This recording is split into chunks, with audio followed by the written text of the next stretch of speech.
मित्रांनो, मस्साजोगचे सरपंच संतोष देशमुख यांच्या हत्या प्रकरणी आज बीडच्या जिल्हा व विशेष सत्र न्यायालयात 23वी सुनावणी झाली आहे. या सुनावणीमध्ये आरोप निश्चित केले तर शिक्षा सुनावण्यासाठी आणि आरोपींचे म्हणणे ऐकून घेण्यासाठी न्यायालयाने 8 जानेवारी रोजी पुढील सुनावणी करणार असल्याचं सांगितलं. कोर्टात जे घडलं ते ऐकून घेणं गरजेचं होतं, कारण कोर्टाने आज डीएमला सुद्धा एक मेसेज सोडला. एसआयटीच्या रिमांड रिपोर्टनुसार सुदर्शन घुले, वाल्मिक कराड आणि विष्णू साठे यांनी अवधा कंपनीचे अधिकारी शिवाजी थोपटे यांना धमकावूनही कंपनीने त्यांना खंडणी दिली नव्हती. अवधा कंपनीची बाजू घेत संतोष देशमुखांनी सुदर्शन घुलेला आव्हान दिलं होतं. याचमुळे सुदर्शन घुले याला 6 डिसेंबरला मारहाण झाली.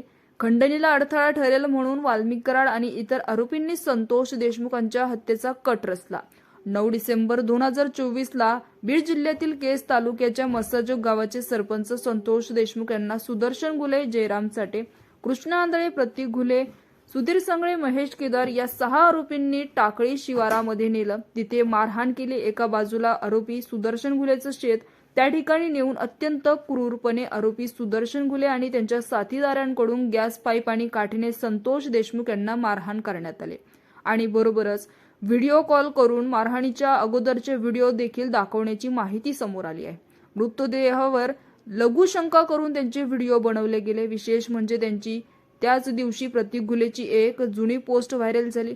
नाव खराब केल्याने नाव संपत नसतंय, बुरट्या बाप हा बापच असतो. सुदर्शन भैया घुले विरोधकांचा बाप वाल्मिकांना असं बोललं गेलं. 9 डिसेंबर रोजी संतोष देशमुखांचं अपहरण करण्यासाठी वापरण्यात आलेले स्कॉर्पिओचा क्रमांक हा 333 होता. पोलिसांनी आरोपींचे चक्र फिरवत जयराम साठे, महेश केदार, प्रतीक घुले, विष्णू साठे या 4 आरोपींना पोलिसांनी अटक केली होती. मात्र मुख्य आरोपी फरार होता. जानेवारी असतानाच आरोपींच्या यादीत मुख्य आरोपी म्हणून वाल्मिक कराड आणि धनंजय मुंडे यांचं नाव समाविष्ट करण्यात आलं. यासाठी सर्व पक्षीय नेत्यांनी आणि देशमुख कुटुंबियांनी आक्रमकपणे रस्त्यावर उतरून मागणी केली. अखेरीस वाल्मिक कराड याचं नाव त्यात ऍड झालं, पण तो फरार असल्यानं बीड पोलीस आणि सीआयडीच्या 9 पथकांनी 150 कर्मचारी रात्रंदिवस त्यांचा शोध करत होता, पण वाल्मिक कराड याचा शोध लागला नाही. अखेरीस वाल्मिक कराडने माझा या प्रकरणाशी काहीही संबंध नाहीये, ज्याने हत्या केली त्याला फाशी द्या, माझ्यावर केवळ राजकीय द्वेषपोटी आरोप होत असल्यानं मी सगळ्या चौकशीसाठी त्यात द्यायला तयार आहे, असाही व्हिडिओ प्रसारित त्यांनी केला. 23 दिवसानंतर पुणे सीआयडी पुढे सरेंडर त्यांनी केलं. 12 मार्च रोजी या प्रकरणाची सुनावणी न्यायालयात झाली. त्याचबरोबर ज्यात पोलिसांनी न्यायालयात 1800 पानाचा चार्जशीट सादर केला. त्यात ही घटना कशी घडली, नेमकी कोणते पुरावे पोलिसांच्या हाती लागले याचे तपशील दिले. या घटनेनंतर संपूर्ण महाराष्ट्रभर पडसाद उमटले. तारखेवर तारीख पडत गेल्या.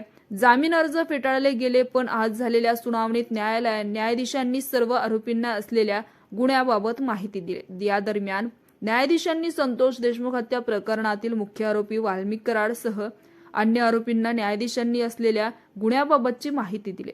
आरोप निश्चित करणं झालं. संपूर्ण घटनाक्रम हा आरोपींना वाचून दाखवण्यात आला. तुम्हाला मान्य आहे का, असा प्रश्न विचारला गेला. न्यायाधीशांच्या या प्रश्नावर वाल्मिक कराड व 6 आरोपी सर्व आरोपींनी आरोप मान्य नसल्याचं सांगितलं. यावेळी वाल्मिक कराड पहिल्यांदाच न्यायालयासमोर स्वतःहून मला बोलायची इच्छा आहे, मला माझं ऐकून घेण्यात यावं अशी विनंती केली. त्यावर कोर्टाने 8 जानेवारी रोजी पुढील सुनावणी होणार असल्याचं घोषित केलं. यावेळी संतोष देशमुख यांचे विशेष सरकारी वकील उज्ज्वल निकम यांनी म्हटलंय की आज आरोप निश्चित केलेत, खंडणी मिळवण्यास अडथळा केला म्हणून संतोष देशमुख यांचा खून केला. पुढील सुनावणी 8 जानेवारीला होणार आहे. आजही आरोपींनी या खटल्यामध्ये डी फॉर डेले हाच फॉर्म्युला वापरला. प्रत्यक्ष पुराव्याचे काम लवकरच सुरू होईल. 30 कारणे न्यायालयामध्ये मांडली जात आहे. त्याचबरोबर न्यायालयाने आदेश करावा अशी विनंती सुद्धा संतोष देशमुख यांच्या वकिलांकडून करण्यात आली. खटला लवकरात लवकर चालवण्यात प्रयत्न केला जात आहे. लवकरच न्याय मिळेल. पुढील तारीख ही कोर्टाने दिली असली तरी वाल्मिक कराड यावर आरोप कोणते लावले जाते, खंडणी सोडत तो खुनाच्या खटल्यात आहे का, हे प्रश्न आता पडले आहेत. गेल्या काही दिवसापासून कराड समर्थकांनी अण्णा लवकरच बाहेर येणार असल्याचे पोस्ट टाकले होते. त्यात किती तथ्य होतं हे लवकरच सगळ्यांसमोर येईल.